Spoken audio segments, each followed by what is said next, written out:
Velkommen til videoen her, der skal handle om differentiering på EUD.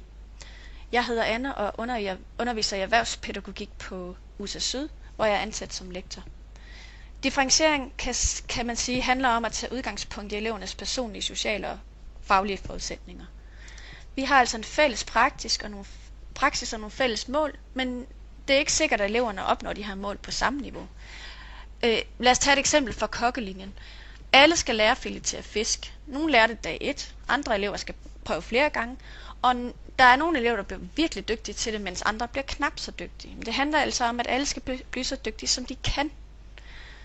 Formålet med differentiering er at give eleverne en oplevelse af mestring. Jeg kan faktisk, lad os sige, filetere fisk. Jeg er måske ikke den bedste, men jeg kan faktisk godt. Og derved kan jeg godt opnå anerkendelse, og jeg er i hvert fald også en værdifuld deltager i et fællesskab, fordi jeg kan bidrage med noget her.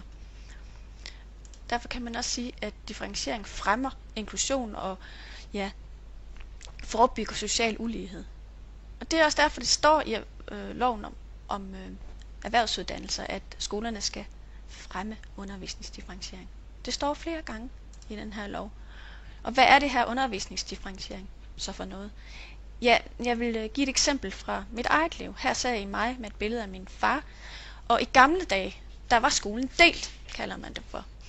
Min far gik i skole, og i 6. klasse, der mente hans lærer, jamen han skulle ikke i realskolen. Han skulle bare fortsætte i almenskolen. Og det var noget, læreren ligesom tænkte, fordi min far var søn af en landmand, og det skulle han jo sikkert blive. På den måde blev min far sat i en kasse. Og det er faktisk det, elevdifferentiering handler om, at man enten differentierer på fagligt niveau, eller på, det kan være bogligt og praktisk. Og så tænker man lige, børn leger bedst, så skal vi have alle dem, der er rigtig dårlige til at læse her, og dem, der er rigtig gode, de skal være her.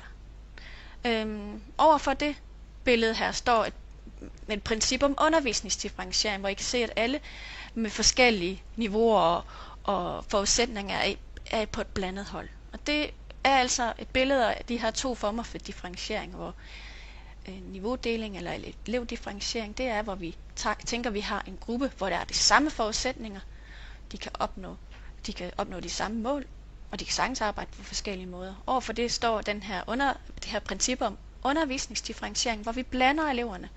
De bliver godt nok inddelt efter den uddannelse, de er på, eller alder, de har, og de samarbejder om at opnå fælles mål. De kan godt arbejde forskellige steder, men forskellen er, at de samarbejder på tværs af forudsætninger. Og det ved vi fra forskning, at det gavner både inklusion, altså den her sociale lighed, men det faktisk gavner også deres faglige progression, altså deres læring. De lærer simpelthen mere af at være på blandet hold. Og derfor skal undervisningsdifferentiering være det bærende princip i erhvervsuddannelserne. Det er ikke det samme som at sige, at man så aldrig kan opdele efter niveau. Det kan være gavnligt i kortere perioder at for eksempel få et vitaminkurs og sige, lad os se kemi, eller filetering af fisk, eller læsning. Men så skal man altså tilbage i fællesskabet, så man får mulighed for at lære sammen med de andre, og være en af de andre, være en del af fællesskabet.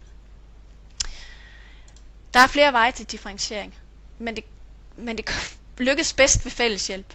For der findes nemlig ikke én vej til differentiering i undervisningen, og det kræver en ret god didaktisk værktøjskasse.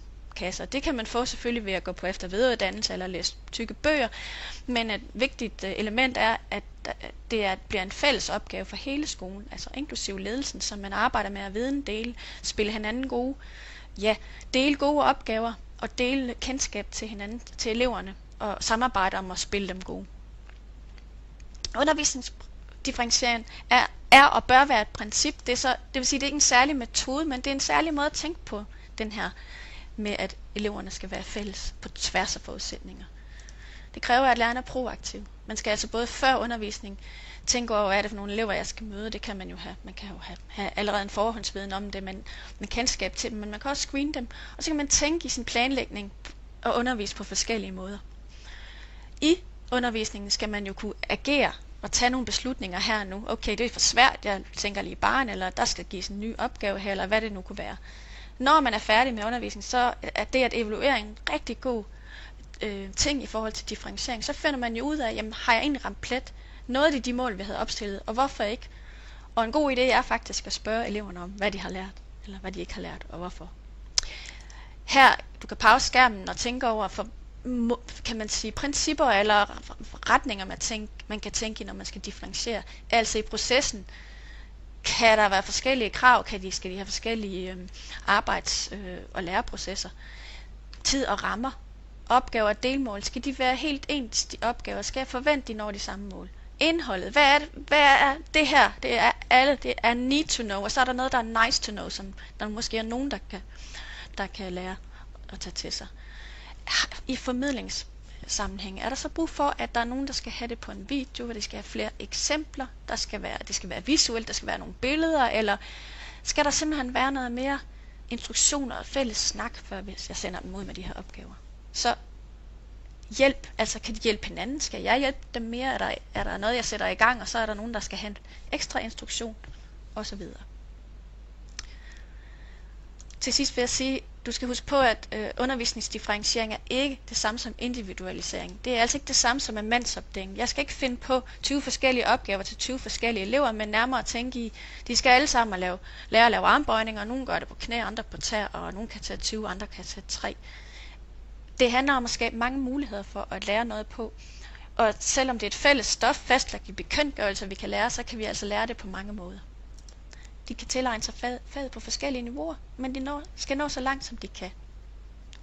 Tak for at lytte, og jeg håber, du har fået noget ud af videoen, og nu har fået lyst til at arbejde videre med differentiering. Her kan du se de referencer, jeg bygger på i mit oplæg, og den her udgivelse, en differentieret undervisning, du kan finde på eva.dk. Hvis du derinde googler undervisningsdifferentiering, så kommer du frem til den her rapport, der kan være rigtig god at læse videre i, hvis du er erhvervsskolelærer. Tak for nu.